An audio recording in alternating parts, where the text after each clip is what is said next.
আসসালামু আলাইকুম এভরিওয়ান, কেমন আছেন সবাই? প্রতিদিনের মতো আজকেও রান্নাঘরে হাজির হয়ে গেছি। তো প্রতিদিন যেমন রান্না করি আজকেও সেই রান্না। তো কি রান্না করব আজকে সব কিছুই আপনাদের দেখাবো। মানে সারাদিনে আমি কি করেছি সম্পূর্ণটা হয়তোবা আম দেখাতে পারবো না। তো কিছু অংশ আমি আপনাদের দেখাবো। আর কি রান্না করলাম, কি খেলাম, বেশিরভাগই কি রান্না করে কি খেয়েছি, মানে আজকে খাওয়া-দাওয়ার পর্বটাই বেশি। তো যাক, এই তো রান্না ঘরে যখন বসে গেছি তখন তো রান্না করাই লাগবে। তো এখানে আমি করলা ভাজি দিয়েছিলাম। আর করলা ভাজি দেওয়ার আগে কিন্তু এই কাজটা কিন্তু আমার শাশুড়ি করেছিল। তো এই যে করলা গাছ কাটেছি আমি, আর এই যে ছোট আলু, যে আলুগুলো আমাদের মানে ছোট পিস হয়েছিল, সেই আলুগুলোকে আমি দুইটা করে কেটে ভাজি করে নিয়েছি। তো এইভাবে ভাজিগুলো কিন্তু দেখতেও ভালো লাগে। আর এখানে দেখতে পাচ্ছেন সিম, মানে সিমগুলো অনেক পুরো হয়ে গেছিলো, বিচি হয়ে গেছে, সেই সিমের বিচি করেছি। আর এখানে ডাল। আর বিশেষ করে এই রান্নাগুলো কিন্তু আমার শাশুড়ি আগেই করে ফেলছে। আর শীতল যেটা টাকি মাছের আজকে শীতল করব, সেই শীতল রান্নার রেসিপিটা কিন্তু আমি করব, যে কারণে এখন আমি বসে পড়লাম। আর ওগুলো যেহেতু শাশুড়ি রান্না করছে সেগুলো হয়তো আপনাদের দেখাতে পারিনি, কারণ তিনি আসলে ক্যামেরার সামনে আমি তাকে কখনোই নিয়ে আসি না। তো যাক, তারপরও আমি তাকে কখনোই নিয়ে আসবো না, কারণ ওনার সমস্যা আছে। আর এই তো আমার রান্না শুরু হয়ে গেছে। এই জন্য আমি শীতল রান্নার জন্য আমি একটু বেশি পেঁয়াজ নিব, কারণ শীতল রান্নার জন্য কিন্তু বেশি পেঁয়াজ লাগে। যত শীতল রান্না করতে গেলে তেল, মশলা, পেঁয়াজ বেশি, এই সবগুলো একটু বেশি দরকার।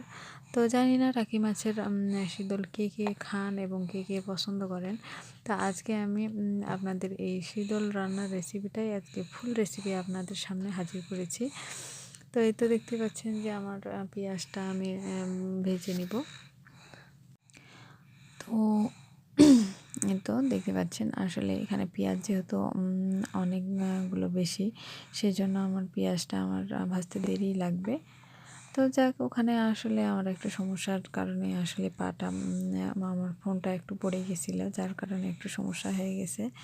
তো যাক, আমি পেঁয়াজে লবণ দিয়ে দিব। আর এটা একটা টিপসও ধরতে পারেন, আবার যে কোনো একটা সমাধানও ধরতে পারেন, কারণ আমি পেঁয়াজে যখন লবণ দিই তখন কিন্তু আমার পেঁয়াজটা তাড়াতাড়ি ভাজা হয়। আমার প্রায় প্রত্যেক আমি রান্নাতেই বা প্রত্যেক ভিডিওতে বলে রাখি যে পেঁয়াজে লবণ দেওয়ার চেষ্টা করবেন, কারণ পেঁয়াজে লবণ দিলে পেঁয়াজটা তাড়াতাড়ি ভাজা হয়।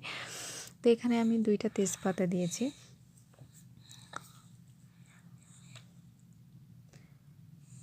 তো তেজপাতা দেওয়ার পর আমি দিয়ে দিব শুকনো মরিচ 4টা এবং কাঁচা মরিচ হলো 1টা। তো আপনারা যে কোনো একটা মরিচ দিতে পারেন, আবার স্বাদের জন্য আপনি 2টা মরিচ দিতে পারেন। তো আমি যেহেতু হালকা কাঁচা মরিচ দিলে যেহেতু স্বাদ হয়, সেই কারণে আমি কাঁচা মরিচটা ব্যবহার করছি। আর এখানে দিয়ে দেব আদা বাটা, জিরা বাটা। তো পেঁয়াজটা যখন ভাজা হয়ে আসবে তখনই কিন্তু এই জিনিসগুলো আপনারা দিবেন। আর প্রতিদিনের আমি প্রায় কিন্তু আমার রান্না সম্পর্কিত ভিডিও বেশিরভাগ ছেড়ে থাকি।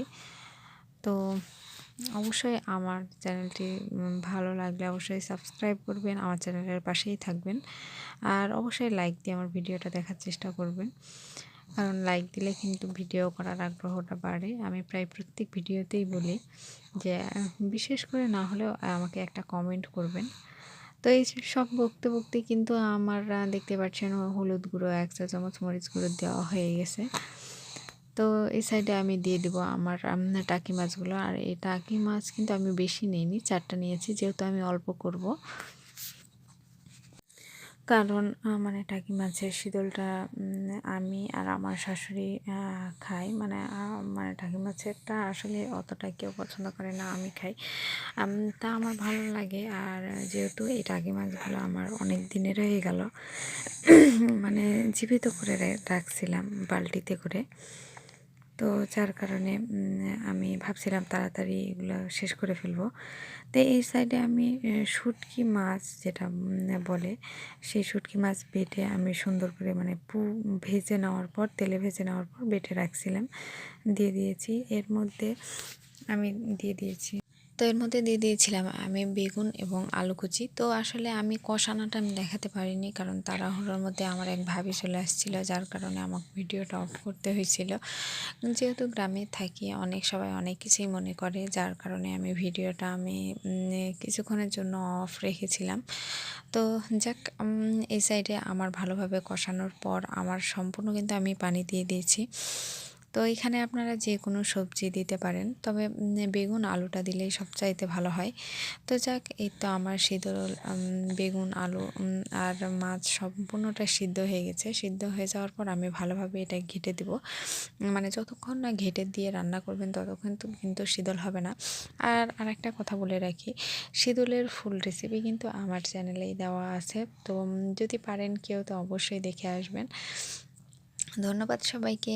আর আমার মনে হয় যে আমি হয়তো বা কথা বলতে পারি না, বা কথা বলতে অত মানে থতস্থ হয়ে যায়। তো যাক, আমার ভুল ত্রুটি হতেই পারে, আমাকে ক্ষমার দৃষ্টিতে দেখবেন।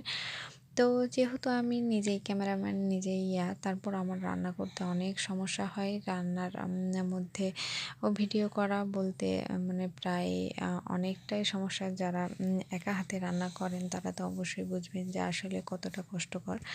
তো যাক, এরপরও চেষ্টা করেই যাচ্ছি। তো যখন এত কষ্ট হচ্ছে, অবশ্যই আপনাদের একটা অন্তত লাইক আশা করা যায়। তো যাক, যারা দেখবেন অবশ্যই আমার ভিডিওটা পুরো দেখার চেষ্টা করবেন আর আমার পাশেই থাকবেন। তো এই সাইডে আমার মশলা ভালোভাবে মানে আমি আমার শীতলটা কষিয়ে নিব, কারণ শীতলটাতে পানি পানি হয়ে থাকলে কিন্তু ভালো লাগে না। আর শীতলটা আপনি যত সুন্দরভাবে সিদ্ধ করে মানে কষাবেন, ততই কিন্তু ভালো লাগবে। আর শীতলের মূল অংশ হলো তেল, ভাসা ভাসা তেল থাকবে। আপনার যতক্ষণ না উপরে তেল উঠে আসবে ততক্ষণ কিন্তু ভালো লাগবে না। যত তেল, এই যে দেখতেই পাচ্ছেন আমার তেলে বুদবুদ শুরু করছে, মানে তেল যখন উপরে না উঠে আসে ততক্ষণ কিন্তু এটা দেখতেও ভালো লাগে না এবং খেতেও ভালো লাগে না। তো যাক, আমি কিন্তু প্রায় আমার চ্যানেলে বিশেষ করে রান্নার ভিডিও ছেড়ে থাকি। এর মধ্যে বাড়িতে আমার পোষা প্রাণীগুলো যা থাকে, হয়তো তাদের এক একটা করে ভিডিও ছাড়ি। তো আশা রাখছি ইনশাল্লাহ একদিন সফল হবই। তো যাক, আর কি বলবো, কথাতে অনেক কিছু হচ্ছে না, আবার কথাও মানে বুঝতে পারছি না যে কি বলি আর কি করি। প্রথমে যখন ভয়েস দিতে আসতাম তখন হয়তো ভয় লাগতো যে কি বলি, কি বলা হয়, কি রেকর্ড হয়। তো যাক, এখন খুব একটা ভয় হয় না। তো এই তো দেখতেই পাচ্ছেন আমার শীতলের শেষ অবস্থা। দেখতে কিন্তু মাশাআল্লাহ অনেক সুন্দর লাগছে। তো আর সিদ্ধটা এমন একটা জিনিস যে সম্পূর্ণ জিনিসগুলো যখন সিদ্ধ না হয় তো ভালো লাগে না। তো যাক, আমার সবগুলো সিদ্ধ হয়ে গেছে। আসলে আমার শীতলটা খুব পছন্দের, যার কারণে আমি শীতল অল্প হলেও আমি আমার ভাতটা খেয়ে ফেলি। তো যাক, যেহেতু অনেকক্ষণ থেকে ভাত খাইনি, তো ভাবলাম যে শীতলটা রান্না করে একেবারেই ভাত খাবো। তো এই তো ভাত খেতে বসে গেছি, আর ভাবলাম যে শীতলটা দিয়ে আগে প্রথমে ভাত খাই। তো আমি ওই যে আপনাদের শিম ভাজি দেখাইছিলাম, শিম ভাজি আর শীতল নিয়ে বসে গেছি। তো আরও কিছু ছিল, কিন্তু আসলে শীতলের সাথে ডাল মানায় না, মানে শীতল যদি হয় তাহলে ডাল সেটা ভালো লাগে না। তো যাক, ওই সাইডের রান্না শেষ করার পর আমার ছেলে মেয়ে বায়না ধরছিল রাত্রেবেলা যে ওরা নুডলস খাবে। তো শরীরটাও ভালো করতেছিল না যে নুডলস তাদের বানিয়ে দিই। তারপরও একটু নুডলস বানিয়ে দিলাম। এর মধ্যে সন্ধ্যার সময় বাবা বড়ই আরও অনেক কিছু পাঠাইছিল, তার মধ্যে আমার মেয়ে এবং ছেলেদের জন্য জুস পাঠাইছে। আর এই সাইডে পাঠাইছে শনপাপড়ি। তো এই শনপাপড়িটা জানে যে আমি খুব খেতে ভালোবাসি, মানে বাড়িতে গেলেই আমার প্রায় শনপাপড়িটা নিয়ে খাওয়া হয়। তো এটা বক্সিং করাই থাকে, এভাবে বক্সিং। তো আমার অর্ধেকটা প্রায় শেষ, তো লাস্ট একটু ছিল, সেটাও আপনাদের সাথে শেয়ার করলাম। এর মধ্যে আমার বাবু আবার নিয়ে কাড়াকাড়ি শুরু করছে। দেখতেই পারছেন যে আসলে কতটুকু কাড়াকাড়ির মধ্যেও আমি মানে ইয়া করছি। তো এই শনপাপড়িটা খেতে কিন্তু অনেক মজার। তো এটা পিকনিকে বাবা যখন গেছিল তখন এটা আমার জন্য নিয়ে আসছে। আর এটা 2 দিনের মধ্যেই আমাকে পাঠিয়ে দিয়েছে যে মেয়ে খাবে। তো যাক, সব কিছু খাওয়াই আজকে শেষ হয়েছে, যে কারণে আপনাদের সাথে আমরা শেয়ার করলাম। তো অবশ্যই আমার ভিডিওটা ভালো লাগলে আমার পাশেই থাকবেন, আর আমার চ্যানেলটির অবশ্যই সাবস্ক্রাইব করে দিবেন, আর ভালো থাকবেন, আমার জন্য দোয়া রাখবেন। আল্লাহ হাফেজ।